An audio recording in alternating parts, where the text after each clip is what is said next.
Dante's Divine Comedy, Inferno, Canto 32.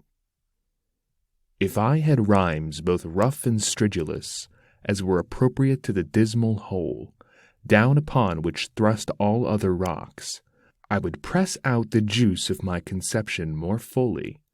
But because I have them not without fear I bring myself to speak. For 'tis no enterprise to take in jest, to sketch the bottom of all the universe, nor for a tongue that cries Mama and Babel. But may those ladies help this verse of mine, who helped Amphion in enclosing Thebes, that from the fact the word be not diverse.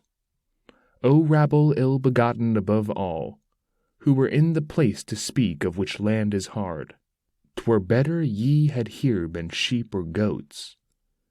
When we were down within the darksome well, beneath the giant's feet, but lower far, and I was scanning still the lofty wall, I heard it say to me, Look how thou steppest.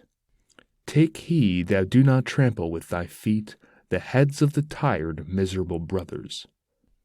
Whereat I turned me round, and saw before me and underfoot a lake, that from the frost the semblance had of glass, and not of water. So thick a veil ne'er made upon its current, in winter time the Danube in Austria, nor there beneath the frigid sky the dawn, as there was here.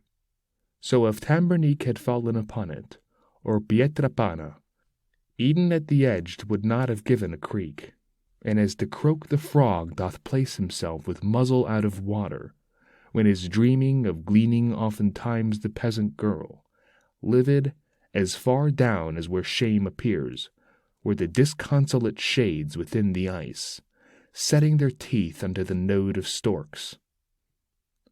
Each one his countenance held downward bent, from mouth the cold, from eyes the doleful hard among them witness of itself procures.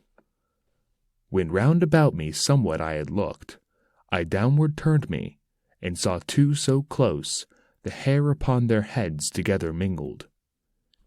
Ye who strain your breasts together, tell me, I said, who are you? And they bent their necks, and when to me their faces they had lifted, their eyes, which first were only moist within, gushed o'er the eyelids, and the frost congealed the tears between, and locked them up again. Clamp never bound together a wood with wood so strongly, whereat they, like two he-goats, butted together, so much wrath o'ercame them. And one, who had by reason of the cold lost both his ears, still with his visage downward said, Why doth thou so mirror thyself in us? If thou desire to know who these two are, the valley whence Bisenzio descends belonged to them and their father Albert. They from one body came, and all Cana thou shalt search through, and shalt not find a shade more worthy to be fixed in gelatin. Not he in whom were broken breast and shadow, at one and the same blow by Arthur's hand, Focaccia not he who me encumbers, so with his head I see no farther forward, and bore me the name of Sassol Masercioni. Well knowest thou who he was, if thou art Tuscan.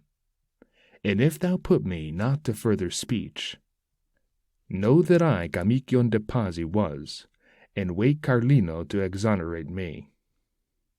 Then I beheld 1,000 faces, made purple with cold, whence o'er me comes a shudder, and evermore will come at frozen ponds. And while we were advancing towards the middle, where everything of weight unites together, and I was shivering in the eternal shade, whether it were will or destiny or chance, I know not, but in walking among the heads I struck my foot hard in the face of one. Weeping he growled, Why dost thou trample me? Unless thou comest to increase the vengeance of Montaperti, why dost thou molest me? And I, My master, now wait here for me, that I through him may issue from a doubt. Then thou mayest hurry me, as thou shalt wish. The leader stopped, and to that one I said, who was blaspheming vehemently still, Who art thou that thus reprehendest others? Now who art thou, who goest through Antenora smiting, replied he, other people's cheeks, so that, if thou wert living, 'twere too much. Living am I, and dear to thee it may be, was my response. If thou demandest fame, that mid the other notes thy name I place. And he to me, for the reverse I long, take thyself hence, and give me no more trouble, for ill thou knowest to flatter in this hollow.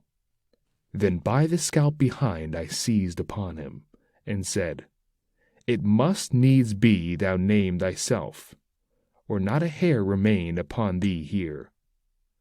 Whence he to me, Though thou strip off my hair, I will not tell thee who I am, nor show thee, if on my head 1,000 times thou fall.